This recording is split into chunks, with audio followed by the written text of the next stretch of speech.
வணக்கம். மீண்டும் மணிப்பேச்சில் உங்களெல்லாம் சந்திப்பதில் எனக்கு மிக்க மகிழ்ச்சி. இன்றைக்கி முதல் நியூஸே தகராறான நியூஸு. டாடா குடும்பத்தில் தகராறு. என்னடா இது ஸ்மூத்தாக ட்ரான்சிஷன் ஆகிடுச்சுன்னு நினச்சேன்.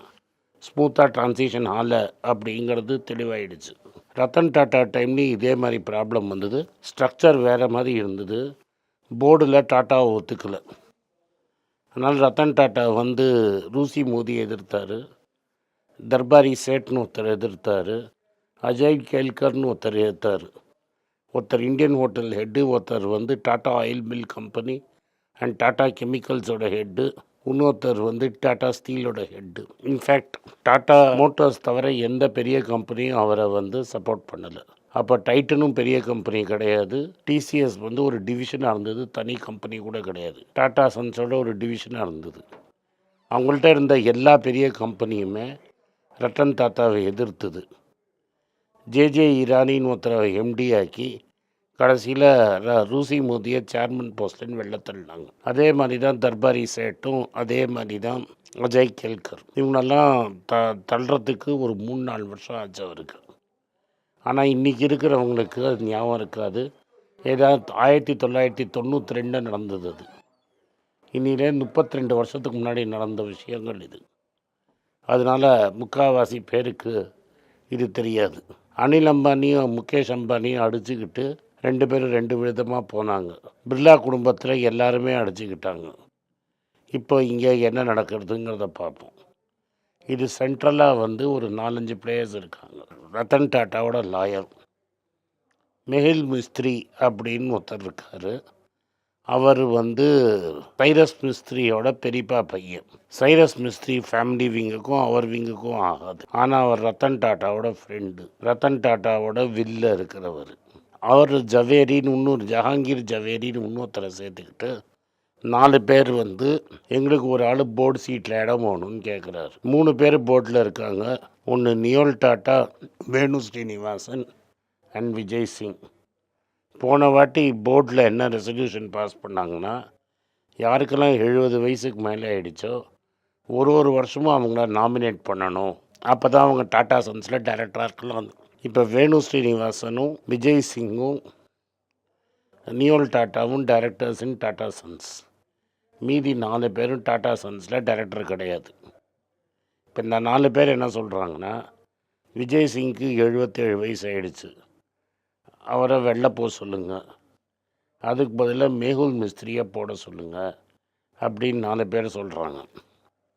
இவர் என்ன சொல்கிறாருன்னா, இவங்க 3 பேர் என்ன சொல்கிறாங்கன்னா, அப்படி இது டாட்டா வேல்யூ எத்திக்ஸ் எல்லாம் இருக்குது, நீங்கள் டைரெக்டாக போட முடியாது, இதெல்லாம் நம்ம பேசி தான் தீர்த்துக்கணும் அப்படின்ட்டாங்க. இப்போ டாட்டா ட்ரஸ்ட்டுக்கு 2 போர்டு மெம்பர்ஸ் இருக்காங்க. அந்த 2 போர்டு மெம்பர் மட்டும்தான் கண்டினியூ ஆவாங்க. இப்போ இந்த மீதி இருக்கிற 4 பேர் என்ன சொல்கிறாங்கன்னா, எங்களுக்கு இன்னஃப் இன்ஃபர்மேஷன் இவங்க ஷேர் பண்ண மாட்டேங்கிறாங்க, உள்ளே என்ன நடக்கிறதுன்னு எங்களுக்கு தெரியல, அப்போ தான் நாங்கள் கரெக்டான முடிவு எடுக்க முடியும்னு 4 பேர் சொல்கிறாங்க. இது பேசிக்லி 2 ஃபேக்ஷனுக்குள்ளே இருக்கிற fight. It remains me Ratan Tata எப்படி 4 பேரை காலி பண்ணி அவர் வந்தாருன்னு. இப்போ நியோல் டாட்டாவுக்கும் வேணு ஸ்ரீனிவாசனுக்கும் அதே ப்ராப்ளம் தான். இதை எப்படி மேனுவர் பண்ணுவாங்க, எப்படி இதை கொண்டு போகிறாங்கிறது தான் இந்த ஃபைட்டை சால்வ் பண்ணும். S&P 500 இன்னும் ராக்கெட்லேயே போயிட்டுருக்குது. S&P 500 இன்றைக்கே நேற்று 500 பாயிண்ட் ஏறி இருக்குது. என்னென்னா, அமெரிக்கா ரேட் கட்டு இன்னும் நிறைய நடக்கும், அதனால் எக்கானமி பயங்கரமாக சூப்பராக இருக்கும் அப்படின்னு S&P 500 ஒரு ரெக்கார்டு ஹை போயிடுச்சு. இந்த S&P ரெக்கார்டு ஹைங்கிறது ஒரு ப்ராட் பேஸ்ட் ஏரியா கூட இருக்கலாம். ஏன்னா ஆரக்கிள் கூட ஏறி இருக்குது. ஆரக்கிள் ஏறினது க்ளவுடில் அவங்க புதுசாக ஒரு கிளைண்ட்டை பிடிச்சிருக்காங்கங்கிற ஒரு காரணத்தை அந்த பணம் உள்ளே வந்திருக்குன்னு. எக்கனாமிஸ்ட் என்ன சொல்கிறான்னா, இந்த CPI டேட்டா டிஸ்டார்டடாக இருக்குது, இந்த CPI டேட்டா இன்னும் கொஞ்சம் மாறும் அப்படின்னு சொல்கிறாங்க. யூஎஸோட CPI டேட்டா கோர் இன்ஃப்ளேஷன் 3.1 இருக்குது அண்ட் ஸ்டாண்டர்ட் CPI டேட்டா 2.9 இருக்குது. ஆனால் டார்கெட் 2. ஆனால் 3.1 இருக்கிற இன்ஃப்ளேஷன் இருந்தாலும் வேலை இல்லாத திண்டாட்டம் ஜாஸ்தி ஆகிடுச்சு. அப்போ எக்கானமி ஸ்லோ ஆகுது, இன்ஃப்ளேஷன் 3.1 இருக்குது, அதனால் ரேட் கட் போகணும் அதனால் டெஃபினட்டாக ஃபெட்ரல் ரிசர்வ் ரேட் கட் பண்ணுவாங்க. அதனால தான் மார்க்கெட் ஏறுது. நேற்று கோல்டு அங்கே ரொம்ப ஏறாட்டாலும் இன்றைக்கி டெஃபினட்டாக அந்த 16-17க்கு அப்புறம் கோல்டு ஏறும். இந்தியன் மார்க்கெட்டில் கோல்டு பயங்கரமாக ஏறி இருக்குது. 90 ரூபா அப் ஆகி 10,240 கிட்ட ஆயிடுச்சு. நேற்று ரூபா ரொம்ப ப்ரெஷரில் வந்தது. ரூபா வந்து 88.40 வரைக்கும் போச்சு. ஸோ க்ளோசிங் வந்து 88.31. ஸ்டாக் மார்க்கெட்டு வெளிநாட்டில் போகிற அளவுக்கு இங்கே ஏறலை. பட் எஃப்ஐஐ விற்கிறத நிறுத்தியிருக்காங்க போல இருக்குது. 25,000 இருந்தது. இன்றைக்கி ஒரு 100 பாயிண்ட் ஏறி இருக்குது. அதனால் இப்போ திரும்பி என்ன ஆகும் அப்படின்னு பார்த்தீங்கன்னா, ஃபெட்ரல் ரிசர்வோட மீட்டிங் 16th 17th நடக்கும்.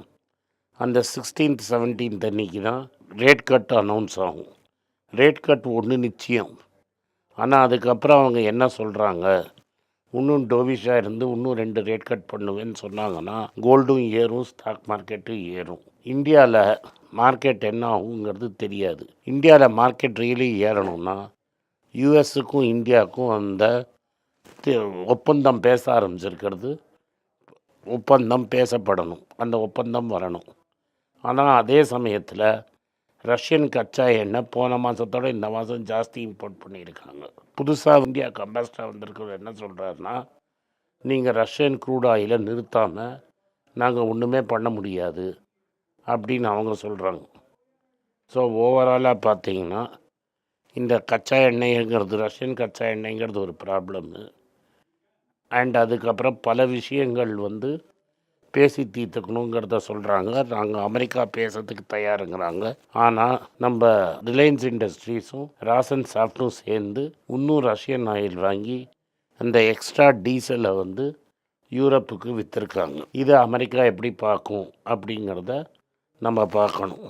ஸோ ஒன்று அமெரிக்கன் சிபிஐ, இன்னொன்று இந்த கச்சா எண்ணெய், அது நம்மளோட ட்ரேட் டாக்ஸை எப்படி அஃபெக்ட் பண்ணும் அப்படிங்கிறது. யூபியில் மொரதாபாத் அப்படின்னு ஒரு ஊர் இருக்குது. அது பிராஸுக்கு ரொம்ப ஃபேமஸ். அங்கேருந்து பிராஸில் தயாரிக்கிற குட்ஸ் வந்து நிறைய அமெரிக்காவுக்கு போகும். அங்கே என்னென்னா முதல் வாட்டி இப்போ என்ன சொல்லிட்டாங்கன்னா, எங்களுக்கு வந்து கிறிஸ்மஸுக்கு நியூ இயருக்கு ஆர்டர் இல்லை, அதனால் எங்களுக்கு வேலை வாய்ப்பு இல்லை அப்படிங்கிறத அவங்க சொல்லிட்டாங்க. இது ஃபஸ்ட்டு சைன் ஆஃப் ட்ரபுள். இந்த ட்ரபுள் இன்னும் எப்படி எவ்வளோ தூரம் போகுங்கிறது நம்மளுக்கு தெரியல. அடுத்தது அமேசானை பற்றி ஒரு நியூஸு. அமேசான் என்ன சொல்லிட்டாங்கன்னா, நாங்கள் 10 minute டெலிவரியை வந்து இன்னும் பாம்பே, பெங்களூர், டெல்லியில் எக்ஸ்பேண்ட் பண்ணி ஃபுல்லாக போட போகிறோம். ஸோ பிக் பாஸ்கெட் வந்துட்டாங்க, அமேசான் 10 minute டெலிவரி வந்துட்டாங்க. அதுக்கப்புறமா வந்து ஃப்ளிப்கார்ட்டும் வந்துடும் மினிட்ஸ்னு. பிளிங்கெட்டு, ஸ்விக்கின்னு 5-6 பேர் இருக்காங்க. எவ்வளோ பேர் சர்வைவ் ஆவாங்கன்னு தெரியல. பேசிக்லி இது ஓவர் நைட் டெலிவரிக்கு பதிலாக அன்றைக்கே டெலிவர் பண்ணுறோங்கிறது கிராசரி ஸ்டோர் பிஸ்னஸ். இது எவ்வளோ தூரம் ஒருத்தருக்கு அடிச்சுப்பாங்க அப்படிங்கிறத நம்ம பொறுத்து இருந்து பார்க்கணும். அடுத்தது இன்னொரு விஷயம் என்ன நடந்துகிட்ருக்குன்னா, பாலாஜி வேஃபர்ஸ்னு ஒரு நார்த் இந்தியாவில் சிப்ஸ் கம்பெனி, பெப்சிக்கு அடுத்தது அவன் தான் ஹையஸ்ட் பிளேயர். ஃபிர்தோலேஸு காம்படிஷனு அதில் வந்து 10% சிங்கப்பூர்காரன் வாங்கிட்டான். இன்னொரு 10% விற்கிறதுக்கு ரெடியாக இருக்காங்க. பெப்சியே அதை ட்ரை பண்ணிகிட்ருக்காங்க. ஐடிசியும் அதில் 10% போடணும்னு ட்ரை பண்ணுறாங்க. ஏன்னா ஃபிர்தோலேஸ் வந்து இதோட பெரிய காம்படிட்டர் இந்த பாலாஜி வேஃபர்ஸு. ஃபிர்தோஸ் லேஸுங்கிறது வந்து பெப்சியோட கம்பெனி.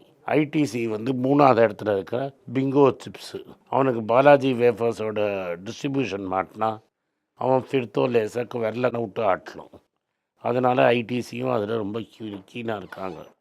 ஸோ இந்த ஐடிசி, பெப்சியும் அந்த பாலாஜி வேஃபர்ஸை பார்க்குறாங்க. இது ஏன் நம்ம இம்பார்ட்டண்ட்டாக பார்க்கணுன்னா, ஹல்திராம்ஸில் டெமசேக்கும் இன்னொரு கம்பெனியும் சேர்ந்து 10% ஸ்டேக் வாங்கியிருக்காங்க. ரிலையன்ஸும் நாக்பூரில் உட்காந்துட்டு நான் ஸ்நாக்ஸ் பண்ணுறேன்னு ஆரம்பிச்சிருக்காங்க. ஸோ இந்த ஸ்நாக்கிங் மார்க்கெட்டுங்கிறது இந்தியாவில் ஒரு பெரிய மார்க்கெட்டாக இருக்குது. இது பெரிய மார்க்கெட்டாக எமர்ஜ் ஆகிட்டுருக்கு. மஹேந்திராவோட சிஇஓ என்ன சொல்கிறாருன்னா, எத்தனால் நல்லது தான், ஆனால் மைலேஜ் குறையும் அப்படின்னு சொல்லிட்டார். ஸோ மைலேஜ் நிறைய இடத்துல எத்தனால் தகராறு இருக்குது. ஆளும் கட்சிக்கும் எத்தனால் சப்ளையருக்கும் ஏதோ கனெக்ஷன் இருக்குதுன்னு பல இடத்துல அரசியல் புரசலாக பேசிக்கிறாங்க. நார்மலாக வெளி உலகத்தில் எப்படின்னா, நீங்கள் ஃபோர்ஸாக கலக்க முடியாது. எத்தனாலுக்கு அந்த பெட்ரோலுக்கு ஒரு விலை, சாதாரண பெட்ரோலுக்கு ஒரு விலைன்னு கொடுக்கணும். கன்சியூமரை சூஸ் பண்ண விடணும். எத்தனால நீங்கள் கம்பல்சரியாக ஃபிக்ஸ் பண்ணணுங்கிறது சரியான பாலிசி கிடையாது. டாலர் கச்சா எண்ணெய் பீப்பாக $100 விற்கிறச்ச இது மாதிரி பண்ணால் அர்த்தம் இருக்குது. ஆனால் இன்றைக்கி $60 இருக்குது, அடுத்த வருஷம் $50 குறையுங்கிறது. அப்போ இதை ஃபோர்ஸ் பண்ணி பண்ண வைக்கிறது சரியான கருத்தாக எக்ஸ்பர்ட்ஸுக்கு படலை. அடுத்த ஹியூண்டாயோட சிஇஓ என்ன சொல்கிறாருன்னா, இந்த சப் 4 மீட்டர்ஸில் எஸ்யூவி பண்ணுறவங்க சக்ஸஸ்ஃபுல்லாக இருப்பாங்க, அவங்களுக்கு நிறைய ஆர்டர்ஸ் வரும், ஏன்னா அவங்களுக்கு ஸ்பெஷல் டிஸ்கவுண்ட் இருக்குதுன்னு. இந்தியாவில் இருக்கிற மற்ற ஆட்டோ டீலர்ஸ்லாம் என்ன சொல்கிறாங்க, ஜிஎஸ்டி எங்களால் அட்ஜஸ்ட் பண்ண முடியும், ஆனால் செஸ்ஸுன்னு நாங்கள் கட்டின வண்டிக்கு செஸ் கட்டினது, ஏன்னா ஜிஎஸ்டி ப்ளஸ் செஸ்ஸு. இப்போ புதுசாக சில கேட்டகரி ஆஃப் வண்டிக்கு செஸ்ஸு கிடையாது. நாங்கள் கட்டி வச்சுருக்கிற செஸ்ஸு எக்ஸிஸ்டிங் ஸ்டாக்கு ஒரு 2.5 லட்சம் வண்டிக்கு மேலே செஸ் கட்டி வச்சுருக்கோம். அந்த செஸ்ஸோட லாஸை யார் எடுத்துப்பாங்க? மேனுஃபேக்சர் எடுத்துருப்பாங்களா, இல்லை கவர்மெண்ட் ரீஃபண்டு பண்ணுவாங்களா அப்படிங்கிற கேள்வியை கேட்குறாங்க. ஸோ அந்த ரீஃபண்டு வரலன்னா எங்களால் ப்ரைஸை குறைக்க முடியாதுன்னு டீலர் நிற்கிறாங்க. கவர்மெண்ட்டோ ப்ரைஸை குறைன்னு ப்ரெஷரில் இருக்குது. அதனால் இது ஒரு ப்ராப்ளமாக இருக்குது. இதுக்கு நடுவில் அசோக் லேலண்ட் ஒரு ஆள் என்ன சொல்கிறாருன்னா, 2026 2027 மேபி கமர்ஷியல் வெஹிக்கிள்ஸ் வந்து ப்ரீ பேண்டமிக் லெவலுக்கு போகும்னு. அதாவது பேண்டமிக் முடிஞ்சு 5 வருஷம் கழித்து தான் நம்ம பேண்டமிக் லெவலுக்கே போகிறோங்கிறத நம்ம புரிஞ்சுக்கணும். அடுத்தது இன்ஃபோசிஸ் என்ன பண்ணியிருக்காங்கன்னா, 18,000 கோடிக்கு பைபேக் அனௌன்ஸ் பண்ணியிருக்காங்க. யாரெல்லாம் அப்ளை பண்ணுறாங்களோ ப்ரொபோஷனேட் பேசிஸில் ஒத்துட்ருக்காங்க. அப்படின்னா நீங்கள் 10 ஷேர் கொடுத்தீங்கன்னா 4 ஷேர் எடுத்துப்போம். அந்த 4 ஷேர் எடுத்துகிட்டு நீங்கள் திரும்பி மார்க்கெட்டில் வாங்கினீங்கன்னா உங்களுக்கு 200 300 ஆர்பிட்ராஜ் பெனிஃபிட் கிடைக்கும். இதை வந்து அவங்க அனௌன்ஸ் பண்ணியிருக்காங்க. இது எதனால் அனௌன்ஸ் பண்ணியிருக்காங்கன்னா, 100 ஷேர் இருக்கிறது 97 ஷேராக மாறிடும். இந்த 2.5% டினாமினேட்டரில் குறைஞ்சதுனால நியூமரேட்டர் அதே இருந்தால் கூட இபிஎஸ் ஏறும். இபிஎஸ் ஏறினா விலை ஏறும்.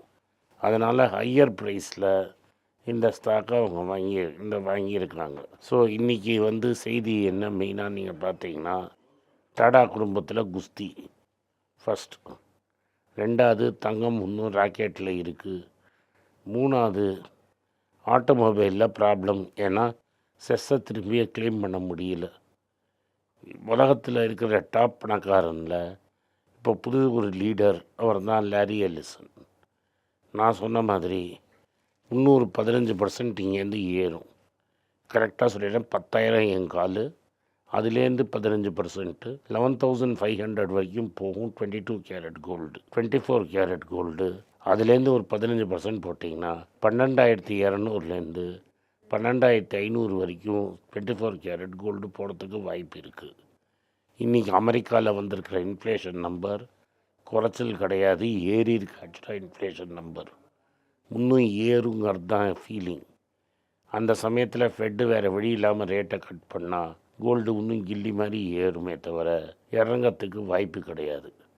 ரஷ்யாவுக்கும் போலண்டுக்கும் நடக்கிற தகராறும் கோல்டை தூக்கி வச்சிருக்குது. அதனால் கோல்டு இறங்குமான்னா இப்போதைக்கு எனக்கு பார்க்குற வரைக்கும் கோல்டுக்கு இறங்கிறதுக்கு வாய்ப்பு இல்லை. நன்றி, வணக்கம். இந்த வீடியோ உங்களுக்கு பிடிச்சிருந்துன்னா வீடியோவை லைக் பண்ணுங்கள், எங்கள் சேனலை சப்ஸ்கிரைப் பண்ணுங்கள், பெல் நோட்டிஃபிகேஷன் தட்டுங்க. இந்த வீடியோ முடிஞ்சால் அவங்க சொந்தக்காரங்களுக்கும் ஃப்ரெண்ட்ஸுக்கும் அனுப்புங்க, அவங்கள பார்க்க சொல்லுங்கள். நன்றி, வணக்கம். எனக்கு ஒரு விஷயத்தை அட்டென்ஷனுக்கு கொண்டு வந்திருக்காங்க. என்னோட ஏஐ ஜென்ரேட்டட் இமேஜை பார்த்து யாரோ ட்ரேடிங்க்கு பணம் கொடுத்து ஏமாந்துருக்காங்க. ப்ளீஸ், உங்களுக்கு நான் பல தடவை சொல்லிட்டேன், இப்பவும் சொல்கிறேன், நான் யார்கிட்டையும் பணம் டைரெக்டாக வாங்குறது இல்லை, அப்பாயின்மெண்ட் பார்க்குறதே கிடையாது. அதனால் என்னை பார்க்கலான்னு யாராவது காசு கேட்டாங்கன்னா இல்லைன்னு சொல்லிவிடுங்க. அடுத்தது ஒரு இமெயில் ஐடி இருக்குது, அதில் போட்டால் எங்கள் டீம் கான்டாக்ட் பண்ணுவாங்க. அது டைம் ஆகுதுன்னா வினோதோட இன்ஸ்டாகிராம் அக்கௌண்ட்டில் வினோத்திட்ட மெசேஜ் பண்ணுங்க. அவன் என் தம்பி, அதுலேயும் அவன் காசு கேட்க மாட்டான். காசு கேட்குறாங்கன்னா ஏமாறுறீங்க. யார் என்ன சொன்னாலும் கம்பெனிக்கு செபி அல்லது ஐஆர்டிஏ அல்லது ஆர்பிஐ ரெஜிஸ்ட்ரேஷன் இருக்கணும். இந்த 3 ரெஜிஸ்ட்ரேஷன் ஏதாவது இருந்தால் தான் உங்களோட பணத்தை நீங்கள் கொடுக்கணும். நீங்கள் இன்கேஸ் ஆஃப் இன்சூரன்ஸ் டைரெக்டாக இன்சூரன்ஸ் கம்பெனிக்கு தான் கொடுக்கணும். இன்கேஸ் ஆஃப் ட்ரேடிங் நீங்களே புரோக்கர்கிட்ட போட்டு ட்ரேட் பண்ணணும். மியூச்சுவல் ஃபண்டும் கம்பெனிக்கு தான் கொடுக்கணும். த்ரூ எக்ஸ்சேஞ்சு நீங்கள் வாங்கிக்கலாம். இதெல்லாம் எதுக்கு நான் உங்களுக்கு சொல்கிறேன்னா, யாரையாவது சொல்கிறாங்கன்னு நம்பி ஏமாறாதீங்க. உங்களுக்காக நான் ட்ரேட் பண்ண முடியாது, அது இல்லீகல். நான் ட்ரேடும் பண்ணுறது கிடையாது.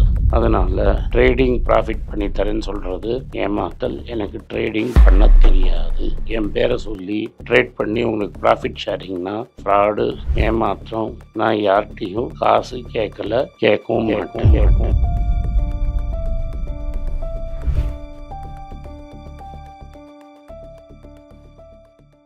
உங்கள் பேராதரவுக்கு மிக்க நன்றி. நான் டோட்டலாக 5 புஸ்தகங்கள் எழுதியிருக்கிறேன். 3 ஆங்கிலத்தில் எழுதியிருக்கிறேன். அதில் 2 தமிழாக மொழிபெயர்த்துருக்காங்க. ஸோ டோட்டலாக 5 புஸ்தகம் ஆச்சு. இந்த 5 புஸ்தகத்துக்கு ஹார்ட் காப்பி வேணும்னா நீங்கள் கீழே இருக்கிற வாட்ஸ்அப் நம்பருக்கு மெசேஜ் அனுப்பிச்சிங்கன்னா எங்கள் டீம் உங்களை கான்டாக்ட் பண்ணுவாங்க. இந்த 5 புஸ்தகங்களில் 3 புஸ்தகம் கிண்டலில் இருக்குது. அமேசானில் கிண்டலில் வாங்கணும்னு ஃபீல் பண்ணுறவங்க நேராக கிண்டலில் வாங்கிக்கலாம். தமிழ்லேயே யாராவது ஃபைனான்ஸ் நியூஸ் படிக்கணும்னு ஃபீல் பண்ணிங்கன்னா தயவுசெஞ்சு moneypage.com விசிட் பண்ணுங்கள்.